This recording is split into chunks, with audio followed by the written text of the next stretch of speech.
Hello guys, in this video I am going to show you how to share your meeting on the Webex Meet application.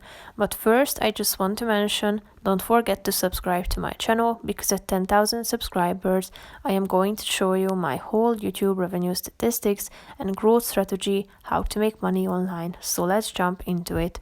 First of all, open the application on your phone, go to your homepage by tapping on the first icon down below and then click on Start Meeting in the middle of the screen. After selecting your audio, tap on the Start button at the bottom of the page.